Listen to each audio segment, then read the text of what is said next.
বিসমিল্লাহির রহমানির রহিম। আসসালামু আলাইকুম সম্মানিত ভিউয়ার্স, আশা করি সবাই ভালো আছেন। আল্লাহর রহমতে আমি খুব ভালো আছি।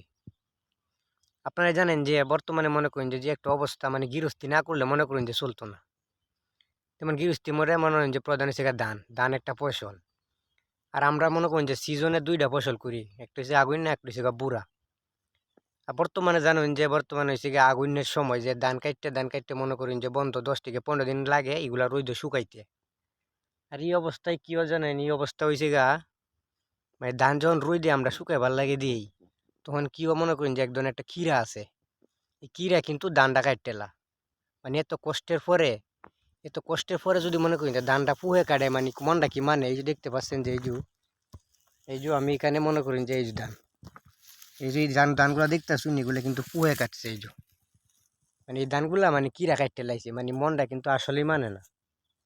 আর এই যে দেখতেছেন যে এই যে আমি আইসি বর্তমানে মুড়ি বানবার লাগে, একটা পাল্লা বানছি আর একটা পাল্লার অর্ধেক আমি বানছি, প্রায় 1.5টা পাল্লা বানছি, কিন্তু মানে একটা খারাপ লাগতেছে যে এত কষ্ট করে আমরা ধান মানে জমিতে ফলানোর পরে যদি কিড়া কাটতেলা মনে কিন্তু আসলেই মানে না, মানে বিষয়টা মানে খুব কষ্টকর। আর যারা মনে করেন যে গৃহস্থী করেন, আপনারা যারা গৃহস্থী করেন তারাই বুঝবেন যে ধানটা এত কষ্ট করে ওয়া, হ্যাঁ এটা আল্লাহ তাআলার রহমত। আল্লাহ তাআলা যদি ধান না দেয় তাহলে কিন্তু হইতো না।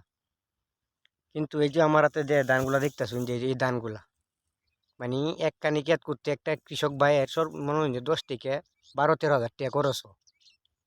এর মধ্যে মনে করেন যদি নিজে নিজে করে তে নিজের পরিশ্রমের মূল্যতা আছে, আর বাড়া লোক দিয়ে করা এখানে তো পরিশ্রম আরও আছে ওই। এখানে কত হয়েছে এবার যদি ধানটা খাটে না, আসলে কৃষক ভাইয়ের মনটা কি ভাল লাগবো মানে খুব খারাপ লাগবো, যেমন আমার লাগতেছে। আর যারা আপনারা মনে করেন যে গৃহস্থী করেন তারাও এরকমটা বুঝবেন যে এত কষ্ট করে ফসলটা ওয়া মানে যখন কিরা কাটতেলা মানে মনটা কিন্তু মানে না। এই যে দেখতেছেন যে আমি এখানে আইসি, এই যে এখানে এটা হচ্ছে আমার 12 ঘন্টা ক্ষেত, 12 ঘন্টা ক্ষেত করতে প্রচুর টাকা খরচ, কিন্তু যে পরিমাণ খিরা ধানটা কাটছে মানে মনটা মানে না। এই যে দেখেন এই যে এত কষ্ট কইরে এই যে এইদিকে দেখতেছেন যে মানে আশেপাশে মনে করেন যে যা আছে অনেকটানি মনে করেন যে কিরা কাটতে লাইছে। মানে এত কষ্ট করে যদি মনে করেন যে কিরাটা কাটে মানে কোন বেড়ার মনটা মানে ইতানটা মনে করেন যে মানে বিষ দিল বিষে ধরে না, এ দিলে একটু না মানে কাজ ওপর আবার যেই না, আসলে খুব কষ্ট লাগে যে এত কষ্টের দান এরকম ভাবে কিরা কাটে মানে মনটা মানে না। আর এই দুঃখটা মন যে খারাপ বুঝবো জানো, যারা যারা একমাত্র গৃহস্থী করে তারা ঈদের মর্মটা মানে ঈদের যে কত কষ্ট দুঃখ যন্ত্রণা তারাই বুঝবো, আর নাইলে আর কেউ বুঝতো না।